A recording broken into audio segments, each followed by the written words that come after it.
잘 후회하며 사는 인생. 말씀 묵상하면서 이제 3주가 되었네요. 세 번째 오늘 말씀의 제목은 하지 말았어야 혹은 했어야 하는 제목으로 말씀을 나누려고 합니다. 시편 18편에 보면 아주 다윗의 멋진 시편이 하나 기록되어 있는데요. 그 중에 20절로 보면 이 다윗이 이런 말을 합니다. 나는 옳은 일을 함으로 여호와께서 내게 상을 내리셨다. 깨끗하게 살았다고 여호와께서 내게 복을 주셨다. 나는 여호와의 길을 따랐습니다. 나의 하나님을 떠나 나쁜 짓을 하지 않았습니다. 나는 항상 주님의 법을 앞에 두고 살았고 그분의 법을 저버린 적이 없습니다. 나는 하나님 앞에서 나무랄 데 없이 살았고 죄에 빠지지 않도록 조심하였습니다. 내가 옳은 일을 하니 여호와께서 내게 상을 내리셨으며 깨끗하게 살았다고 여호와께서 내게 복을 주셨습니다. 신실한 사람들에게는 주의 신실함을 보여주시고 흠없는 사람들에게는 주의 흠없음을 보여주십니다. 자, 이 시편은 다윗이 언제 썼을까요? 1번 어릴 때, 2번 젊을 때, 3번 좀 나이 들었을 때. 죄짓기 전에, 그렇죠? 좀 젊을 때 다윗 이야기 같아요. 왜냐하면 다윗은 젊을 때 정말로 멋진 사람이었잖아요. 시인이었고, 그렇죠? 아주 시편의 절반가 가 있을 정도로 시를 잘 또 썼고 목동이었고 음악을 또 했잖아요. 그 다음에 이제 나중에는 정치가가 됐고 장군이었고 아마 이만큼 다양한 색채를 가진 인물이 있을까 할 정도로 대단한 사람이었어요.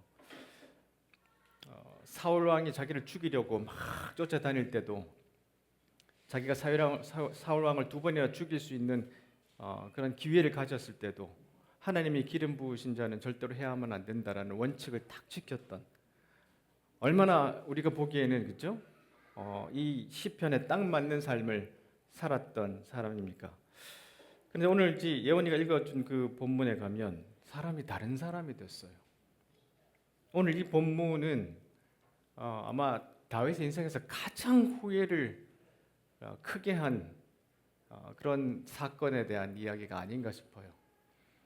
교회 오래 다니신 분들은 이 사건의 배경을 잘 아실 텐데 또 새로 다니신 분들은 또 좀 생소하실 수도 있습니다. 이 나단이라는 사람은 선지자예요. 왕에게 직접 가서 조언도 하고 하는 그런 역할을 하는 사람인데, 근데 이 역할이 되게 어떨 때는 우리가 지금 상상하기엔 좀 힘들 정도로 아주 단도직입적으로 당신은 죄인이야 할 정도로 큰 역할들을 감당했던 그런 선지자였던 것 같아요. 간음을 저지른 다윗에게 가서 비유를 하나 설명해주고 당신이 바로 그 죄인이야라고 직접 지적을 합니다. 그리고 난 다음에 당신은 어려움을 겪지 않겠지만 당신과 그 밧세바 사이에서 낳은 아이에게는 큰 일이 있을 거야. 그 이야기를 듣고 이제 다윗이 이제 기도를 해요.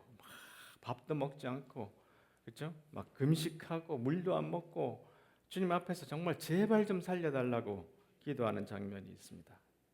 자, 이렇게 이제 다윗이 아주 젊은 시절에서 지나면서 점점 더 후회할 것이 많은 사람으로 변했는데요. 이 장면은 이제 밧세바를 보고 다윗이 이제 전령을 보내서 궁으로 오라, 이것을 그린 이제 장면입니다. 자, 이제 어느 봄이 됐는데요. 봄이 되면 항상 전쟁을 나갔어요. 근데 다윗은 전쟁에 나가지 않았어요. 어떤 연유였는지 잘 모르겠지만 요압을 대신 장군으로 보내고 자기는 이제 궁전에서 이렇게 좀 쉬고 있었던 것 같아요. 권태로웠지 않을까? 아니면 뭔가 이 사람의 변화가 생겼지 않을까? 하여튼 중요한 봄이었어요. 그래서 옥상에서 이렇게 쭉 거닐다 보니까 저 밑에 밧세바가 목욕하는 장면을 봅니다. 늘 자주 봤던 사람인지 아니면 처음 보는 사람인지 그것에 대해서는 성경이 기록하고 있지 않지만 전령을 보내서 궁으로 데려옵니다. 그리고 같이 잠을 자요.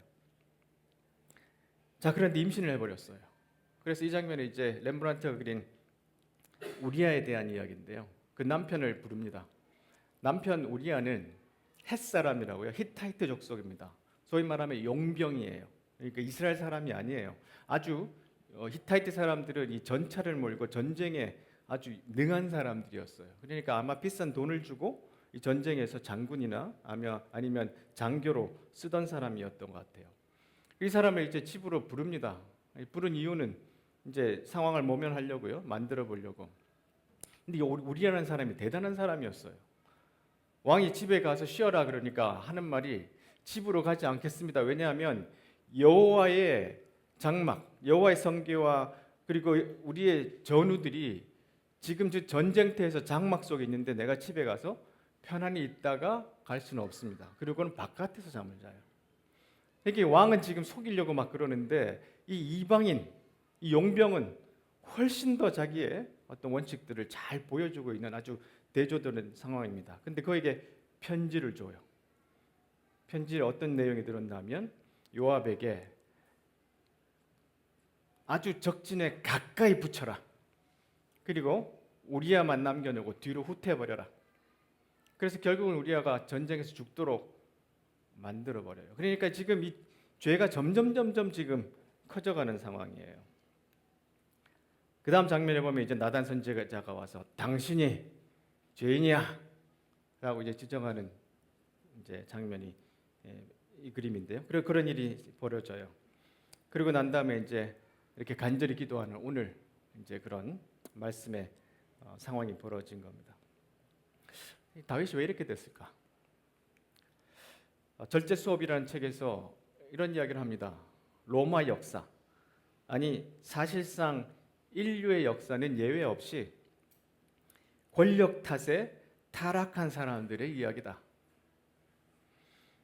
네로부터 나폴레옹에게까지 그리고 티베리우스부터 트럼프까지, 여기 트럼프가 나오네요. 권력은 단순히 부패하기만 하는 것이 아니라 그들의 진짜 모습을 드러내게 한다. 권력은 한 사람에게 상상할 수 없는 스트레스를 주고 믿을 수 없을 정도의 유혹을 퍼부으며 가장 강인한 사람조차 무너뜨린다. 그렇죠? 지금 이런 다윗이 얼마나 멋진 사람으로 성장해 왔던 다윗이 이렇게 무참하게 지금 쓰러져가는 모습 우리가 보고 있습니다. 그래서 우리가 좀 배울 것은 유혹의 길에서 좀 서성대지 말아야 돼요. 그 발코니나 옥상에 가서 서성거리고 있는 이 모습 자체에서 사실은 내가 그 유혹의 길로 가게 되는 길을 들어선 거예요. 잠언에 보면 아들들아 이제 내 말을 듣고 내 입의 가르침에 귀를 기울여라. 너희 마음을 창녀의 길로 향하게 하지 말고 그녀가 있는 길에서 서성이지 말라. 이게 옛날 번역이니까 아들에게만 이야기했는데 지금 우리 모두에게 해당되죠.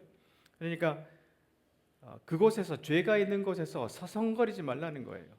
그러니까 죄를 지을 수 있는 그 거리 근처에 있으면 빨리 피해야 되는데 그 근처에서 그냥 계속 나는 할 수 있어. 나는 이길 수 있어. 나는 강해. 나는 그렇게 살아왔어. 이렇게 자신을 자꾸 세뇌하지만 우리는 그런 유혹에 절대로 이길 수 없어요. 그 길에서 서성이지 말라는 책, 랜디 알콘이 이런 이야기를 합니다. 그는 위대한 원칙을 발견했다. 그것은 유혹을 견디는 것보다 유혹을 피하는 것이 항상 더 쉽다는 것이다. 약할 때를 대비해서 강할 때 유혹을 예방할 결심을 하라. 이런 이야기를 하고 있습니다. 자, 이렇게 지금 다윗이 자꾸 거짓말을 하면서 거짓이 커져가는데요. 마틴 루터 킹이 이런 이야기를 합니다. 한 가지 거짓말을 참말처럼 하기 위해서는 항상 7가지의 거짓말을 필요로 한다. 그러니까 이 거짓말을 진짜처럼 들리기 위해서는 또 거짓말을 해야 되고 또 하나의 거짓말을 또 해야 되고요. 알렉산더 더 퍼프라는 영국 시인은 20개 거짓말이라고 조금 더 커졌어요. 근데 다른 책에 보니까 어떤 사람은 32가지라고 말합니다. 그러니까 이게 숫자가 중요한 것이 아니라 무슨 거짓말을 하고 난 다음에 그것을 무마를 하려면 또 거짓말을 하고 또 거짓말을 하고, 그러다 보니까 지금 다윗도 자기가 밧세바의 이 간음 사건을 덮기 위해서 우리아를 죽이잖아요. 그러면서 또 자꾸 더 큰 사건들을 만들어가면서 결국 자기를 큰 궁지에 몰아넣는 그런 형편에 처하게 만들어요. 후회하게 만들죠. 우리도 지금 정치를 보면 그렇습니다. 날로 지금 우리 신문이나 미디어에 떠드는 이야기를 보면 계속해서 정치인들이 거짓말하는 걸 볼 수 있어요. 그걸 덮기 위해서 또 거짓말하면 아니라고, 또 그러면 또 거짓말하고 또 거짓말하고, 이렇게 권력이 우리를 망가뜨리는 장면들을 잘 볼 수 있습니다. 자, 다윗은 아마 맨날 전쟁하다가 행복해지기를 원했던 거 아닌가, 그런 생각이 좀 들어요. 덕과 성품이라는 책에서 스탠리 하우어스가 이런 이야기를 합니다. 행복해지고 싶다는 그리스도인들의 욕구를 가장 잘 이해하는 방법은 사랑받고 싶다는 욕구로 이해하는 거라고 생각해. 우리는 사랑으로 창조되었고 서로 사랑하고 사랑받지 못하면 심리적으로 또는 말 그대로 죽을 수 있어. 사랑은 우리가 아는 가장 기본적인 욕구란다. 사랑의 요구가 없는 삶은 살만한 가치가 없을 거야. 하지만 사랑하고 사랑받고 싶은 욕구 때문에 비참해질 수도 있어. 제대로 사랑하지 못하는 경우가 정말 많거든. 엉뚱한 사람들을 잘못된 방식으로 사랑하고 사랑받아 마땅한 이들을 사랑하지 않는 경우가 얼마나 많은지 몰라. 절제의 덕은 기쁨을 빼앗는다고 자주 오해를 받지만 사실 절제의 덕은 올바른 것들을 올바르게 사랑하도록 우리를 빚어준단다. 이게 이제 스탠리 하우스가 11살 된 자기가 대부예요. 그 아이에게 보낸 편지의 내용들 중에 하나를 발췌했어요. 그러니까 우리가 살아가기 위해서, 잘 사랑하기 위해서는 정말로 사랑할 것을 사랑하고 사랑하지 말 것을 사랑하지 않아야 되는 때는 절제의 덕이 필요한 거야. 그래서 너는 어릴 때부터 이 절제의 덕을 잘 길러야 돼. 이런 이제 이야기를 하고 있습니다. 자, 그리고 이제 우리가 서성이지 말라. 근데 죄를 지금 크게 졌어요. 근데 이 다윗의 가장 시편 가운데 제가 제일 또 좋아하는 시편 중에 하나가 51편인데요. 바로 이 사건이 지나고 난 다음에 한 기도가 이 시편 51편에 있어요. 자, 그 말씀을 이제 회개에 이르는 건데, 가치 있는 삶에서 미로슬라브 볼프라는 사람이 이런 이야기를 합니다. 회개가 꼭 필요해요. 우리가 가치 있는 삶 잘 살려면 회개가 꼭 필요한데, 이 회개는 과거와 미래를 향한 양면성을 가지고 있어요. 한 면에 자리한 회개는 실패, 그 뒤에 내가 무슨 잘못을 했는지를 바라보고 고백하고 피해를 보상하고 용서를 구해요. 그래서 이 뒤로 보는 회개는 잘못된 관계나 문제를 올바르게 되돌리는 데 있고, 내 앞으로 가는 회개, 이것은 뭐냐면 이제 달라져야 돼요. 옛날처럼 살면 안 돼요. 그러니까 변화를 추구하고 당장 이 자리에서부터 올바른 일을 향하는 데 초점을 둔다. 그렇게 이 회개는 중요한 거예요. 지금 나단 선지자 이야기를 듣고 지금 집으로 돌아가서 얼마나 고통 속에 안 먹고 지금 있잖아요. 이때 이제 회개한 가장 깊은 곳에서 나온 회개가 시편 52편인데 한번 보세요.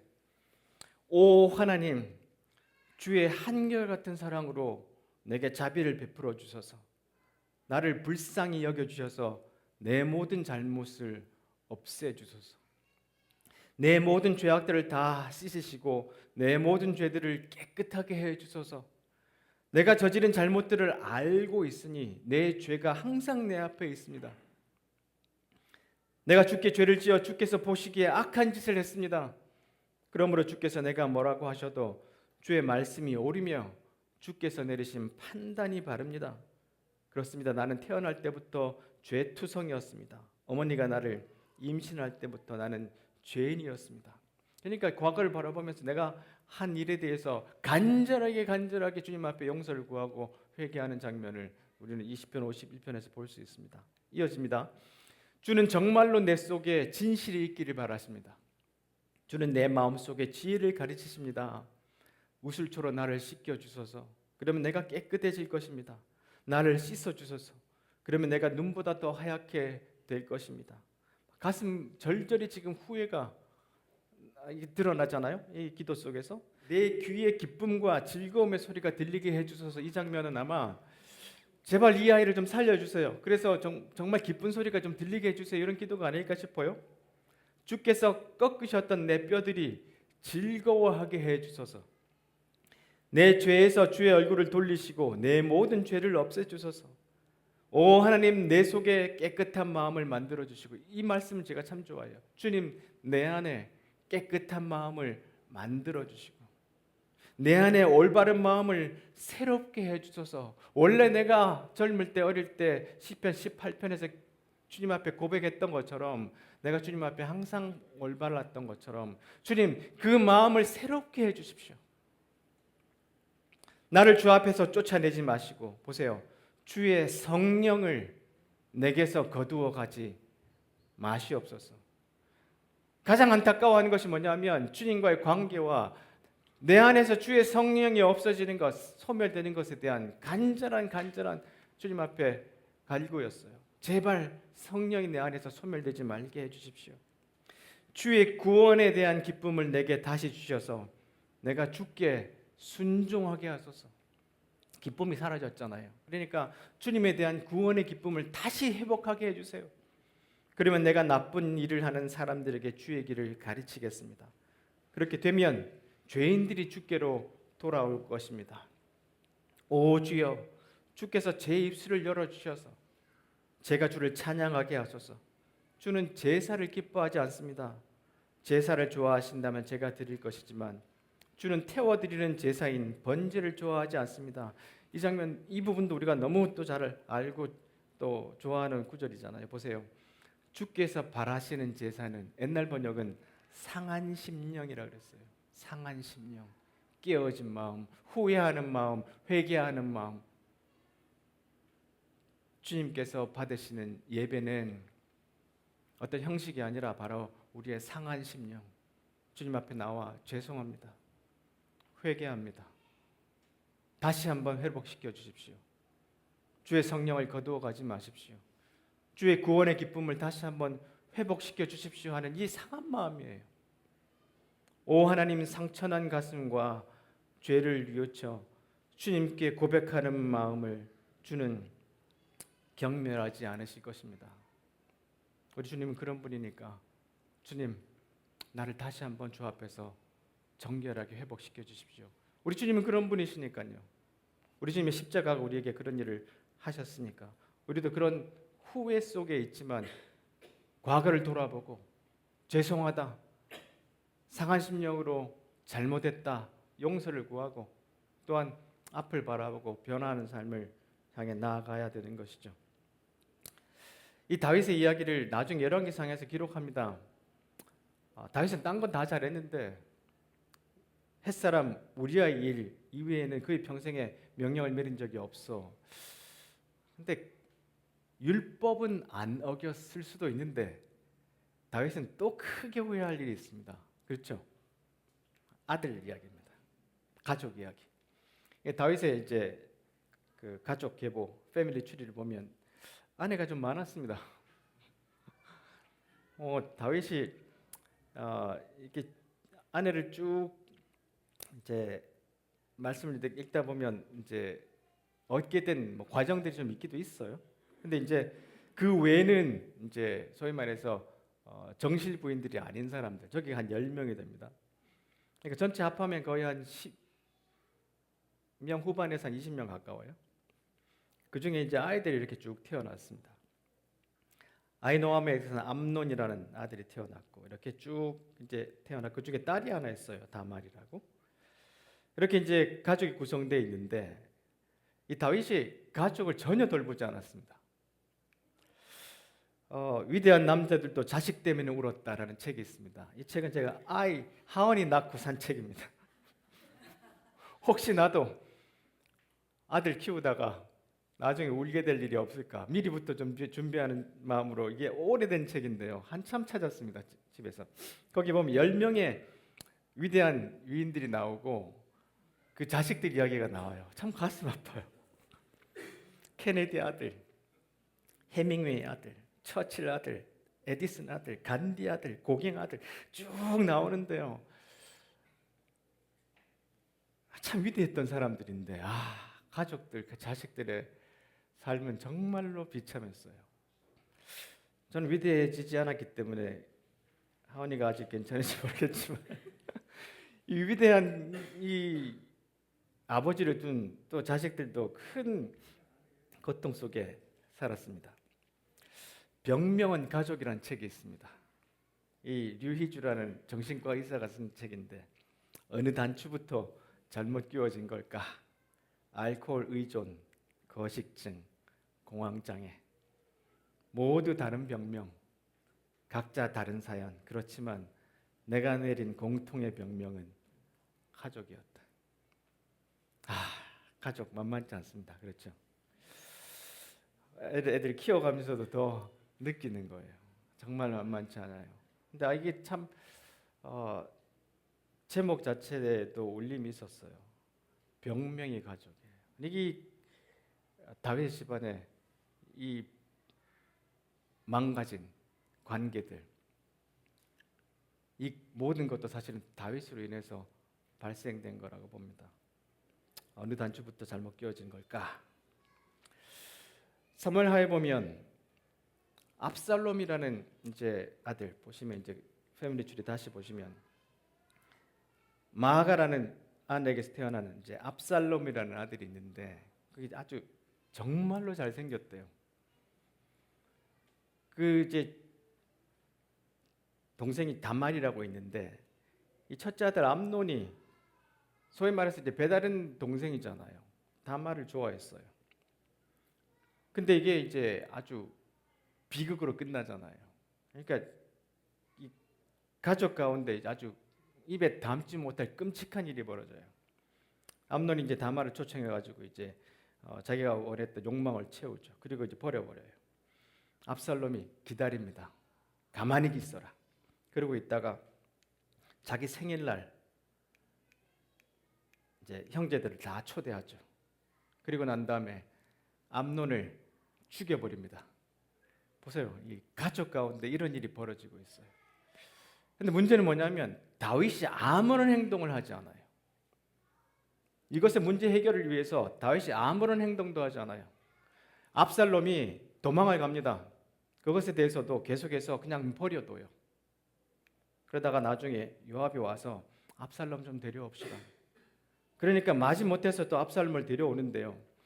이 과정 가운데 이런 표현은 나와요. 암논 때문에 암논이 죽은 것에 대해서 되게 슬퍼하다가 나중에는 압살롬이 보고 싶어해요.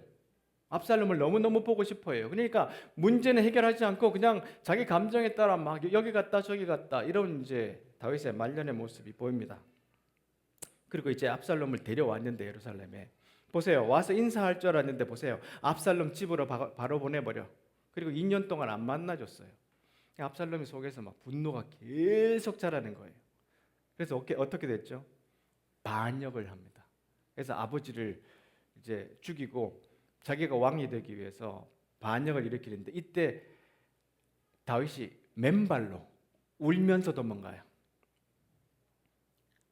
조선 시대에도 이런 비극이 없었지 않나요? 그렇죠? 엄청난 이제 고통과 아주 말할 수 없는 어려움들을 지금 다윗이 겪는데 그 첫 단추가 어디서 끼워졌나요? 무관심했어요. 문제 해결을 하지 않았던 다윗의 모습을 볼 수 있습니다. 절제 수업에서 다시 인용을 하면 어떤 상황에도요. 공격적인 인터뷰, 수백만이 보는 중요한 경기, 목숨을 위협받을 정도로 위험한 상황, 어떠한 상황에서도 우리가 사랑하는 사람들을 위해서 우리는 무슨 일이라도 견뎌낼 만큼 강해야 된다. 우리가 헌신하는 대의나 소명을 위해서는 힘겨운 일을 견뎌낼 만큼 더 강해야 된다. 내 가족을 지키기 위해서는 이래야 되는데 다윗은 다른 곳에는 강했는데 가족 지키는 일에서는 강하지 않았어요. 이게 바세바 사건에서부터 일어나는 계속 이어진 사건이기도 한데 점점점 큰 후회로 쌓이는데 아무런 액션을 취하지 않아요. 그냥 감정만 표현하고 있어요. 그래서 이제 압살롬이 막 이제 아버지를 죽이러 오다가 압살롬이 머리가 엄청나게 길었잖아요. 얼마나 머리가 길었는지 머리 한번 깎을 때마다 이렇게 수북이 쌓일 정도로 장발이었대요. 근데 이게 자기를 죽이는 아주 치명적인 여인이 될 줄 몰랐겠죠. 말을 타고 가다가 이 나무 가지에 머리카락이 걸렸어요. 그걸 보고는 이제 다윗의 장군들이 가서 이렇게 죽여버리잖아요. 자, 이런 일이 벌어졌는데 다른 사건에 대해서 막 어떻게 하고 장군들에 대한 이야기를 하지 않고 그냥 압살롬 죽었다고 또 내 아들 압살롬아, 내 아들 압살롬아, 차라리 내가 죽어야 되는 건데 압살롬아 내 아들아 내 아들 하고 울어요. 그러니까 장군들이 화가 납니다. 우리가 지금 이 문제들을 평정했는데 아들 죽었다고 지금 울고 계신 거냐고. 지금 정치적으로도 큰 어려움에 처하죠. 후에 재발견해서 다니엘 핑크는 이런 상황에 대해서 이렇게 표현합니다. 관계성의 후회. 지금 아들과의 관계가 엉망이 되어져 버렸잖아요. 가족과의 관계가. 이런 후회가 우리가 후회할 때의 가장 큰 범주 중에 하나인데, 관계성의 후회는 관계가 느슨해졌거나 불완전한 경우에 발생한다. 지금 느슨해진 상황에서 계속해서 이렇게 증폭이 되잖아요. 배우자, 파트너, 부모, 자식, 형제자매, 친구, 동료 등 이런 후회를 유발하는 관계는 다양한데 단절의 성격도 다양하고요. 어떤 관계는 점점 달아해지는 관계가 있고 어떤 관계들은 갑자기 찢어지는 관계가 있어요. 어떤 관계는 시작부터 잘못된 관계도 있어요. 하지만 어느 경우라도 이런 후회는 공통된 줄거리를 공유한다. 한때 온전했거나 온전했었어야 하는 관계가 더 이상 존재하지 않는다. 죽음이 그 사이를 갈라놓을 때처럼 우리가 할 수 있는 일이 없는 경우도 있다. 하지만 우리는 다양한 역할 속에서 관계 고리를 다시 맺고 싶어 한다. 그러려면 노력이 필요하고 불확실성을 감수해야 하고 거절의 위험도 각오해야 된다. 내가 저 압살롬한테 가면 저놈이 나를 거절할까? 아니면 제가 어떻게 그동안에 내가 한 것에 대해서 반응할까? 그래서 주저했는지도 모르겠지만 그런 노력은 반드시 필요하다는 거예요. 어떤 식으로 저 아이가 반응할지 모르지만 그것은 내가 감수해야 되고 거절하더라도 그 위험은 내가 각오해야 된다는 거예요. 그래야 관계가 풀린다는 겁니다. 그래서 우리는 선택에 직면한다. 관계를 온전하게 만들려고 노력하는가? 아니면 해결되지 않는 상태로 놔둘 것인가? 관계성의 후회는 다음과 같이 표현된다. 내가 손을 내밀기만 했더라면, 내가 저 압살롬이 올 때 손을 내밀기만 했더라면 지금 이런 일이 벌어졌을까? 계속해서 다니엘 핑크가 말합니다. 결국 인간이 씨름하는 문제는 사실 놀라울 정도로 단순하다. 손을 내밀었으면 된다. 우리 삶의 의의와 만족을 부여하는 것은 의미 있는 관계인데 이 관계들이 고의 때문이든 부주의 때문이든 파탄에 이른 경우 회복을 가로막는 것은 어색합니다. 2년 동안 안 봤으니까 어색해요. 저 아들 보는 게. 그것이 관계의 파탄을 가로막는 것이라고 이야기하죠. 우리의 관계를 회복하는 노력이 수포로 돌아갈까 봐 두려워한다. 하지만 이런 우려는 거의 항상 잘못된 것이다. 물론 때때로 거절당할 것이다. 하지만 우리는 다시 손 내밀 때 자신이 얼마나 어색할지는 과대평가하고 다른 사람들이 우리의 제안을 얼마나 환영할지에 대해서는 과소평가하는 경우가 더 많다. 따라서 이 단순한 문제 해결책은 훨씬 더 단순하다. 어색함을 잠시 접어두자. 야곱이 에서 형한테 갈 때도 이런 행동을 합니다. 그렇죠? 물론 두려워하는 마음도 있었어요. 근데 형이 혹시 나를 안 받아주면 어떡할까? 거절하면 어떡할까? 근데 형이 어떻게 했어요? 두 팔 벌려 환영해 줬어요. 이런 일들도 있다는 것입니다. 그러니까 이 어색함은 접어두고 손을 내밀어야지만 관계가 회복된다는 겁니다. 위대한 남자들도 자식 때문에 울었다. 모리시타 겐지가 그 한 구절 이렇게 이야기하는데요. 타고난 광기와 예지력을 극대화시키며 한 시대를 대표하는 걸출한 작가로 이름을 남긴 해밍웨이. 그가 소설로 아들의 불안한 미래를 예견하기 전에 따뜻한 부성으로 아이를 안아주었으면 어땠을까? 두고두고 아쉬움이 남는 것은 그레고리의 삶과 죽음이 남기는 안타까움이 너무도 크고 무겁기 때문이다. 그런 표현을 합니다. 자, 그래서 우리가 한 가지 또 배울 것은 산 사람에게 꽃을 보내라. 내가 알고 있는 걸 당신도 알게 된다면 이라는 책에서 칼 필레몬이라는 분이 이런 이야기를 합니다. 산 사람에게 꽃을 보내라. 죽은 사람에겐 보내도 보지 못한다. 장례식에 꽃이 얼마나 많아요. 근데 그건 볼 수 없다는 거예요. 후회 없는 삶을 위한 원칙은 바로 지금 하라는 것이다. 젊은이들에게 살아있는 사람에게 꽃을 보내라고 말해주게. 세상을 떠나고 나면 꽃을 보내들 무슨 소용이 있겠나? 꽃을 보내야 한다면 바로 지금 보내게. 다음 주까지 기다리지 말게. 다음 주에 그 사람이 이 세상에 없을 수도 있지 않나? 누군가를 원망하고 있다면 당장 바로잡게나. 다음 기회는 없을지도 모른다네. 그러니 할 수 있다면 바로 지금 하게. 대부분 사람들이 가장 가까운 사람들에게 못할 말이 있음을 후회한다는 점은 흥미로운 역설이다. 아까 어색함이라는 이야기도 했죠. 가장 가까운 사람들이라면 가장 대화를 많이 하는 이들이 아니던가. 많은 인생의 현자들이 결혼 후 배우자에게 감정을 표현하지 않는 것을 당연하게 여기게 되었다고 말한다. 그리고 그것이야말로 깊은 후회의 원천이 되었다고 고백한다. 그러니까 아내한테도 사랑한다는 말 아끼지 말고, 남편한테도 사랑한다는 말 아끼지 말고. 저도 옛날에 그런 말을 했어요. 그거 꼭 말로 해야 되나? 말로 해야 됩니다. 표현하라는 거예요. 죽을 때 후회하는 25가지에서 오츠 슈이츠는 이런 이야기를 합니다. 간절히 그리워했던 사람을 만나지 못했던 일. 그러니까 이런 일이 죽을 때 후회하는 가장 25가지 중에 들어간다는 거예요. 사람을 향한 그리움 때문에 마지막 순간 가슴을 치며 후회하는 사람은 생각보다 꽤 많다. 보고 싶은 사람이 있으면 지금 당장 보러 가야 한다. 슬픈 이야기지만 보고 싶다고 머릿속으로 그리워하는 동안 이미 그 사람은 저 세상 사람이 되어서 다시는 만날 수 없게 되는 안타까운 상황을 나는 수없이 접했다. 이런 경험을 직접 옆에서 봐온 나조차도 보고 싶다고 그리워하면서 정작 만나지 못했던 사람이 너무 많다. 아마 나이가 들수록 그 수는 더 늘어나갈 것이다. 후회하지 않는 삶, 잘 후회하며 사는 인생, 우리가 어떻게 살아야 되나? 답은 없습니다. 답은 없어요. 그렇지만 우리가 성경의 이 인물들, 예수님의 가르침, 또 우리 먼저 앞서간 사람들이 우리에게 알려주는 지혜들을 돌아보면서 이미 과거에 했던 실수들을 회개하고 잘못을 돌아보고 미래를 향해서 변화를 가지고 그리고 또 한 걸음 나아갈 때는 산 사람에게 꽃을 보내는 것처럼 주저하고 어색함에 그냥 자기의 발을 묶지 말고 한 걸음 더 내딛고 잘 반응하고 지혜롭게 살아간다 그러면 조금 더 나은 인간, 조금 더 나은 예수님의 모습이 되지 않을까 싶어요. 그렇게 여러분들이 잘 배우는 시간들 되었으면 좋겠습니다.